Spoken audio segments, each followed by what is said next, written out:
Hello investors. So இன்னைக்கு என்னதை பற்றி பார்க்க போகிறோன்னா, கோல்டு ஏன் இவ்வளோ ப்ரைஸ் இன்க்ரீஸ் ஆயிருக்கு, யூஎஸ் டாலர்ஸ் வந்து வீக்கனிங் ஆகுதா இல்லை கோல்டு ப்ரைஸ் இன்க்ரீஸ் ஆகுதா, யூஎஸ் டாலருக்கும் உங்களுக்கு கோல்டுக்கும் என்ன சம்மந்தம் இருக்குது, நம்ம இந்தியன் ருப்பிக்கும் கோல்டுக்கும் என்ன சம்மந்தம் இருக்குது, ஏன் கோல்டு இவ்வளோ ஏறி இருக்குன்னு நம்ம இப்போ செக் பண்ணலாம். அண்ட் இது வந்து ஒன்ஸ் இன் அ வைல் நடக்க வேண்டிய விஷயமா, இல்லை இது வந்து கோல்டு திருப்பியும் வந்து கொஞ்சம் கரெக்ஷன் ஆகி இல்லை அங்கேயே இருக்கிறதுக்கு வாய்ப்பு இருக்கா, எல்லாமே நான் உங்களுக்கு சொல்ல போகிறேன். This will be a shocking data for you. Please see the full video. இப்போ நீங்கள் பார்த்தீங்கன்னா இந்த இந்த சார்ட் என்ன சொல்லுதுன்னா, யூஎஸ் டாலர்ஸ் வந்து எவ்வளோ வந்து பிரிண்ட் பண்ணியிருக்காங்கன்னு இந்த இதில் காமிச்சிருக்காங்க. ஸோ பேசிக்கலி பார்த்தீங்கன்னா யூஎஸ் டாலர் 1970s முன்னாடி பார்த்தீங்கன்னா கோல்டு பேக் யூஎஸ் டாலர்ஸாக இருந்துச்சு. கோல்டு பேக் யூஎஸ் டாலர்ஸ்னால் ஒரு டன் கோல்டு வச்சுருந்தாங்கன்னா அதுக்கு உள்ள வேல்யூக்கு அவங்க யூஎஸ் டாலர் அவங்க பிரிண்ட் அடிக்கலாம்.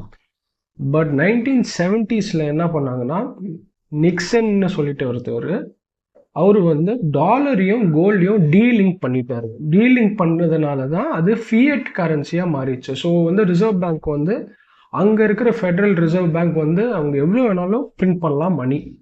ஸோ இது நீங்கள் இந்த சார்ட்டில் நீங்கள் பார்த்தீங்கன்னா, on Lehman brother collapse 2008-2009 government கிரைசிஸ்லேருந்து வெளில வரதுக்காக எவ்வளோ டாலர்ஸ் வந்து அவங்க பிரிண்ட் அடிச்சிருக்காங்கன்னு பாருங்கள். 2010 to 2020 டைம், இது வந்து 20 பீரியட் கூட முடியல.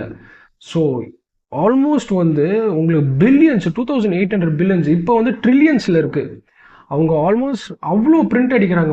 மணிக்கு எந்த வேல்யூமே இல்லாமல் அவங்க பிரிண்ட் அடிச்சுட்டே தான் இருக்காங்க. they are pumping in liquidity inside the market just to save themselves. அதுதான் பண்ணுறாங்க யூஎஸ். ஸோ இந்த பணத்துக்கு எங்கே இந்த வேல்யூ வருதுன்னு பார்த்தீங்கன்னா, ஒரு ஃபேக்கான வேல்யூ வந்து அவங்க பிடிச்சி வச்சுட்டு இருக்காங்க. அந்த ஃபேக்கான வேல்யூ என்னன்னா பெட்ரோ டாலர்னு சொல்லுவாங்க. பெட்ரோ டாலர்னா என்னன்னா, பேசிக்லி எல்லா கண்ட்ரீஸுமே பெட்ரோல் வாங்குறதோ இல்லை ஆயில் வந்து க்ரூட் ஆயில் வந்து buying and selling should be done in dollars. டாலரில் பண்ணும்போதே எல்லா கண்ட்ரீஸும் டாலர் வச்சாகணும் அவங்க ரிசர்வாக. ஸோ டாலர் அவங்க வாங்கி ஆகணும் யூஎஸ்டேருந்து. ஸோ அதனால அந்த யூஎஸோட டாலரோட மதிப்பு எப்போதுமே இருக்குது. அது வந்து அவங்க ஃபேக்காக வந்து பெட்ரோ டாலர் கான்ட்ராக்ட் மூலிமா பண்ண ஒரு விஷயம். ஸோ ஆனால் அவங்க இப்போ கண்டினியூஸாக நோட் பிரிண்ட் பண்ணிகிட்டு இருக்காங்க. ஸோ இதனால என்ன ஆகுதுன்னு பார்த்தீங்கன்னா, அதே தான் உங்களுக்கு நேஷனல் லெவல் டெப்டும் வந்து பார்த்தீங்கன்னா யூஎஸில் பயங்கர அதிகமாக இருக்குது. It's in trillions, it's close to $30 trillion வந்து உங்களுக்கு டெட் இருக்குது உங்களுக்கு யூஎஸில். இந்த டெட்டை எப்படி அவங்க வந்து மீட்க போகிறாங்கன்னு தெரியல. Will go forward and see what this is related to gold. கோல்டுக்கும் இதுக்கும் என்ன சம்மந்தம்னு நம்ம பார்ப்போம். இப்போ பார்த்தீங்கன்னா நிக்சன், நான் சொன்னேன் உங்கள்கிட்ட, 1971 யூஎஸ் டாலரையும் கோல்டையும் வந்து அவங்க டீலிங் பண்ணிட்டாங்க, சம்மந்தம் இல்லாமல் ஆக்கிட்டாங்க. சம்மந்தம் இல்லாமல் ஆக்கணும்னா எவ்வளோ வேணாலும் நம்ம யூஎஸ் டாலர் பிரிண்ட் அடிக்கலான்னு ஒரு கான்செப்டுக்கு வந்தாங்க. கோல்டு வந்து அவங்க டோட்டலாக எடுத்துட்டாங்க மார்க்கெட் லிங்க்லேருந்து, டாலர் லிங்க்லேருந்து. ஸோ ஆஸ் வந்து போக நீங்கள் 1970s பார்த்தீங்கன்னா யூஎஸோட ட்ரெஷரி பாண்ட் பார்த்தீங்கன்னா இவங்க கடன் கொடுக்குற பத்திரம், எல்லாரும் வந்து கடன் கொடுக்குற பத்திரம் பார்த்தீங்கன்னா 1980s வந்து ஈல்டெல்லாம் நல்லா இருந்துச்சு. யூஎஸோட பாண்ட் வந்து ஈல்டு வந்து ரொம்பவே நல்லா இருந்துச்சு. அப்போலேருந்து பார்த்தீங்கன்னா உங்களுக்கு இப்போ வரைக்கும் ஈல்டு வந்து கம்மியாயிட்டே வருது. அண்ட் ஆல்சோ உங்களுக்கு தெரியும், மிடில் ஈஸ்டில் சைனா, ஜப்பான் வந்து யூஎஸோட பாண்ட் ஈல்டோட மேஜர் மார்க்கெட். அவங்க யூஎஸோட பாண்ட் வந்து அவங்க தான் நிறையா ஹோல்ட் பண்ணி வச்சுருக்காங்க. ஏன்னா இன்ட்ரெஸ்ட் ரேட் ஈல்டு வந்து நல்லா இருக்கும்னு சொல்லிட்டு ஹோல்ட் பண்ணி வச்சுருக்காங்க. And also to have a control over US dollars, அதுக்காக ஒரு கண்ட்ரோலுக்காக அவங்க வைக்கிறாங்க. இப்போ என்ன ஆகுதுன்னா, ஜப்பானும் சைனாவும் அந்த பாண்ட் மார்க்கெட்டை அவங்க செல் பண்ணுறதுனால யூஎஸ்க்கு திருப்பி அந்த அமௌண்ட்டை வந்து திருப்பி வந்து சைனாக்கும் ஜப்பானுக்கும் அவங்க திருப்பி கொடுக்குற மாதிரி ஒரு சுச்சுவேஷன் வருது. ஸோ அதனால அவங்களோட கரன்சி வேல்யூவும் டிப்ரிஷியேட் ஆகுது. இப்போ வேர்ல்டு வைடில் பார்த்தீங்கன்னா ஒரு கரன்சி யூஎஸ்டி மாதிரி இருக்கிற மேஜர் கரன்சி வந்து டிப்ரிஷியேட் ஆச்சுன்னா, அடுத்த நல்ல ஒரு அசெட்னு பார்த்தீங்கன்னா, அடுத்த வேர்ல்டு வைடு கரன்சின்னு பார்க்கும்போது உங்களுக்கு கோல்டு மட்டும்தான், வேறு எந்த கண்ட்ரிக்கோட கரன்சியும் கிடையாது. கோல்டு தான் நெக்ஸ்ட் கரன்சி. இது எப்படி ஆர்டிஃபிஷியலாக கோல்டை வந்து ஒரு மதிப்பு இல்லாமல் யூஎஸ் வந்து வச்சுருந்தாங்கன்னு பார்த்தீங்கன்னா, அடுத்த டேட்டாவில் நம்ம பார்ப்போம். இப்போ பார்த்தீங்கன்னா வேர்ல்டில் பார்த்தீங்கன்னா ஆல்மோஸ்ட் வந்து 8,000 மெட்ரிக் டன் கிட்ட யூஎஸ் வந்து கோல்டு ஹோல்ட் பண்ணிட்டு இருக்கு. நீங்கள் செகண்டரி பார்த்தீங்கன்னா ஜெர்மனி, அந்த European union countries and UK also அவங்க அந்த ரேஞ்சில் வந்துட்டு இருக்காங்க. China is close to 2,000 and even Russia is close to 2,000. இதில் வந்து வெறும் கவர்மெண்ட் நான் சொல்கிறது, இது வந்து ஹவுஸ் ஹோல்ட் கிடையாது. India may have, they're saying that India may have around even 20,000 ton கிட்ட இருக்குன்னு சொல்கிறாங்க இந்தியாட்ட. ஸோ அது நம்ம கணக்கு எடுக்க வேணாம், ஏன்னா அது கவர்மெண்ட் இல்லை, அது மக்கள்கிட்ட இருக்கலாம், அது கோயிலில் இருக்கலாம், டெம்பிள்ஸில் இருக்கலாம், வேறு இதுலேயும் இருக்கலாம். ஸோ அதை நம்ம கணக்கு எடுக்க வேணாம். So United States of America 8,000 metric ton வச்சுருக்காங்கன்னு சொல்கிறாங்க. நார்த் ஃபாக்ஸ்னு ஒரு இடம் இருக்குது யுனைடெட் நேஷன் ஆஃப் அமெரிக்காவில். அது இங்கே தான் வந்து பதுக்கி வச்சுருக்காங்க, அங்கே தான் வந்து லெட்ஜர் மெயின்டைன் பண்ணிட்டு இருக்காங்கன்னு சொல்கிறாங்க. இது வரைக்குமே 1971 தான் அவங்க கணக்கு எடுத்திருக்காங்க. அங்கே லெட்ஜரில் இருக்கிற 8,000 டன் மெட்ரிக் டன் கோல்டு இருக்குது, ஃபிசிக்கல் கோல்டு இருக்குன்னு கணக்கு எடுத்திருக்காங்க. இந்த உலகத்திலே பார்த்தீங்கன்னா டோட்டலாக எவ்வளோ கோல்டு இருக்குன்னு பார்த்தீங்கன்னா close to 2 lakh ton gold தான் இருக்குது இந்த உலகமே. ஸோ நீங்கள் வந்து அப்படின்னு பார்க்கும்போது யூஎஸ் டாலர் வந்து யூஎஸ்கிட்ட வந்து உங்களுக்கு நார்த் ஃபாக்ஸில் வந்து உங்களுக்கு 8,000 மெட்ரிக் டன் கிட்ட இருக்குன்னு சொல்கிறாங்க. லெட்ஜர் எப்போ கணக்கு எடுத்திருக்காங்கன்னு சொன்னாங்கன்னா 1971. இன்னி வரைக்கும் அவங்க லெட்ஜர் கணக்கு எடுக்கலை. இப்போ வந்து புதுசாக சொல்லியிருக்காங்க, ட்ரம்ப்பும் இலான் மஸ்கும் என்ன பண்ணுறாங்கன்னா அந்த லெட்ஜரை போய் திருப்பி ரீசெக் பண்ணணும்னு சொல்லியிருக்காங்க இந்த வருஷத்தில். அதை செக் பண்ணுறாங்களா என்னன்னு தெரியல. இதில் என்ன ஒரு முக்கியமான விஷயம் நீங்கள் தெரியணும்னா, உங்களுக்கு 8,000 மெட்ரிக் டன் கோல்டு வச்சுருக்காங்க அவங்களோட லெட்ஜரில். பட் அந்த 8,000 மெட்ரிக் டனுக்கு வந்து மேபி அந்த ஃபெடரல் ரிசர்வ் பேங்க் அவங்களோட கடனை வந்து அடைக்கிறதுக்காக அவங்க வெளியில் கடன் கோல்டு பத்திரமா விற்றுறதுக்கு வாய்ப்பு இருக்குது. ஸோ 8,000 டன் கோல்டை ஃபிசிக்கலாக அவங்க வச்சுக்க முடியும். பட் வந்து ஒரு கோல்டு பாண்டா வந்து மற்ற கண்ட்ரிஸுக்கோ இல்லை பேங்க்ஸுக்கோ அவங்க கடன் கொடுக்கறதுக்கு வாய்ப்பு இருக்குது.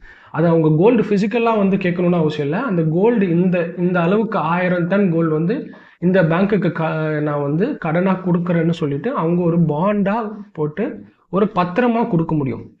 ஸோ இது என்ன சொல்கிறாங்கன்னா, யூஎஸோட 8,000 மெட்ரிக் டன் கோல்டை விட 16,000 மெட்ரிக் டன் கோல்டை பாண்டாக வந்து விற்றுருக்காங்க வெளியிலன்னு சொல்கிறாங்க.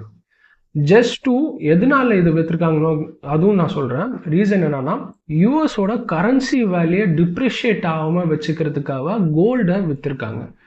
கண்ட்ரிஸ் நிறைய பேர் வந்து யூஎஸ் டாலரை அவங்க கரன்சியாக ரிசர்வில் வச்சுக்க கூடாதுன்னு தான் நினைக்கிறாங்க. அதனால கோல்டு வந்து நிறைய பேர் வாங்குறாங்க.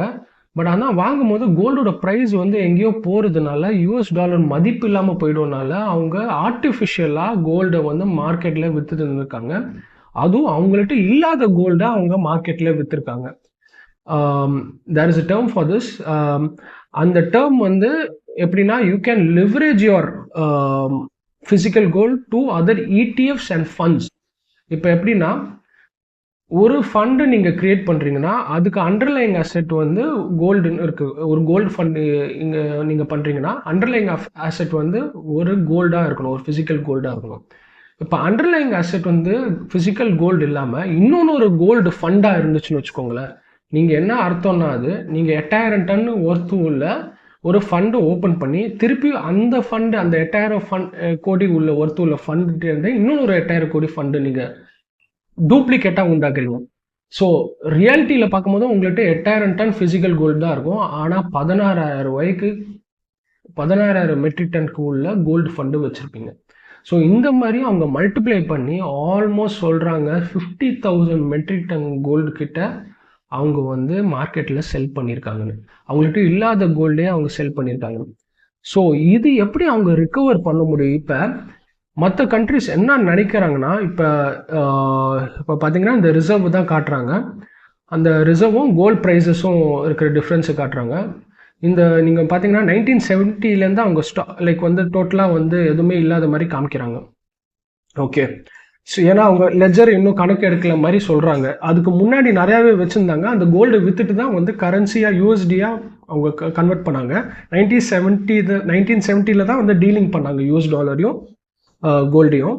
ஸோ இது வந்து அப்படியே இருக்குது பார்த்தீங்களா, இது அப்படியே ஒரே லைனில் இருக்குது பாருங்கள். இது வந்து இது வரைக்குமே அவங்க 2025 வரைக்குமே கணக்கு எடுக்கலைன்னு சொல்கிறாங்க. இது நம்ம சொல்கிறாங்க நம்மள. ஓகே, இது வரைக்கும் அவங்க கணக்கே எடுக்கலையா, 8 மெட்ரிக் டன் தான் இருக்கான் கோல்டு அப்படின்னு சொல்கிறாங்க. ஓகே, இப்போ சப்போஸ் 8,000 மெட்ரிக் டன் கோல்டு இருந்தாலுமே I would ask them that எத்தனை வந்து கோல்டு பாண்டாக நீங்கள் வெளியில் கொடுத்துருக்கீங்கன்னு கேட்கலாம். So there is news that almost 60,000 metric ton கோல்டை வந்து அவங்க மார்க்கெட்டில் விற்றுருக்காங்க. விற்றுது மட்டும் இல்லாமல் இப்போ என்ன பிரச்சனை வருதுன்னா, அந்த விற்றவங்க வாங்கினவங்க, அந்த கடன் பத்திரத்தை வாங்கினவங்க அவங்க இப்போ ஃபிசிக்கல் கோல்டு கேட்குறாங்க. ஃபிசிக்கல் கோல்டு அவங்கள்ட்ட 8,000 மெட்ரிக் டன் தான் இருக்குது, ஆனால் 60,000 மெட்ரிக் டனுக்கு விற்றுருக்காங்க. 60,000 மெட்ரிக் டன் கோல்டுக்கு எங்கே போவாங்க? மார்க்கெட்லேயே இல்லை. மார்க்கெட்லேயே இல்லாத போது யூஎஸ் என்ன பண்ணணும்? யூஎஸ் என்ன பண்ணணும்னா they will have to buy in other markets gold, physical gold வந்து அதர் மார்க்கெட்லேருந்து வாங்கி அவங்க கொடுக்கணும். அது கொடுக்கும்போது இப்பயே என்ன நடந்துட்டு இருக்குன்னா, ஃபிசிக்கல் கோல்டு டெலிவரி வந்து between banks, between central banks and countries 4 months டிலேயாக போயிட்டு இருக்கான். உங்களுக்கு ஃபிசிக்கல் கோல்டு கிடைக்காம 4 months டிலேயாக கொடுத்துட்டு இருக்காங்களா ஃபிசிக்கல் கோல்டு டெலிவரி. நீங்கள் இன்றைக்கி ஆர்டர் பிளேஸ் பண்ணிங்கன்னா உங்களுக்கு 4 மாதம் கழிச்சு தான் உங்களுக்கு ஃபிசிக்கல் கோல்டே கிடைக்கணும். இது என்ன நடக்குதுன்னு நீங்களே பார்த்துக்கோங்க. ஸோ இது ஷார்ட் ஸ்குவீஸ் ஆகுது கோல்டு ப்ரைஸஸில். ஸோ இதனால நான் என்ன சொல்லுவேன்னா, be ready for an biggest bull run in gold.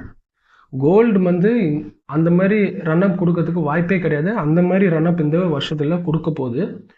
And இதனால என்ன ஆக போகுதுன்னா, கோல்டு ரீவேல்யூ ஆக போகுது. ரீவேல்யூஷன் வந்து பார்த்தீங்கன்னா it can be tremendous value. நீங்கள் வந்து யோசிச்சு கூட பார்த்துருக்க மாட்டீங்க, அந்த லெவலுக்கு கோல்டு போகிறதுக்கு கூட வாய்ப்பு இருக்குது.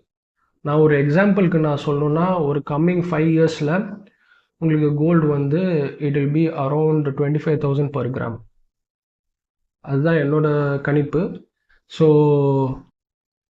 ஸோ இது வந்து ஒரு ஃபெயிலிங் கண்ட்ரி, ஒரு ஃபெயிலிங் கரன்சி, ஒரு next step of the world ஏரான்னு நான் சொல்லுவேன். இது மல்டிபோலார் வேர்ல்டுன்னு சொல்லுவாங்கள்ல.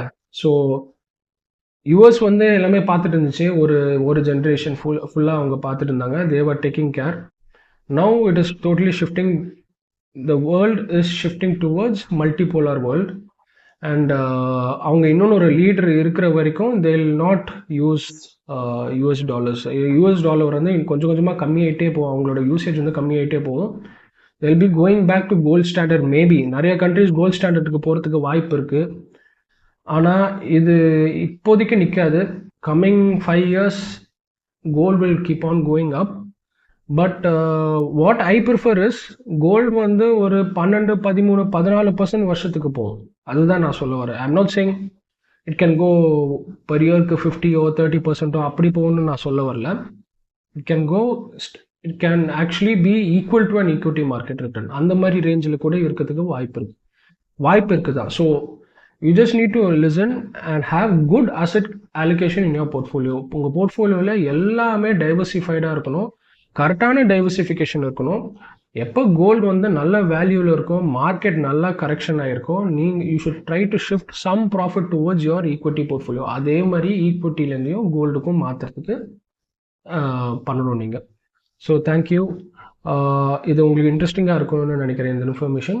தேங்க்ஸ்.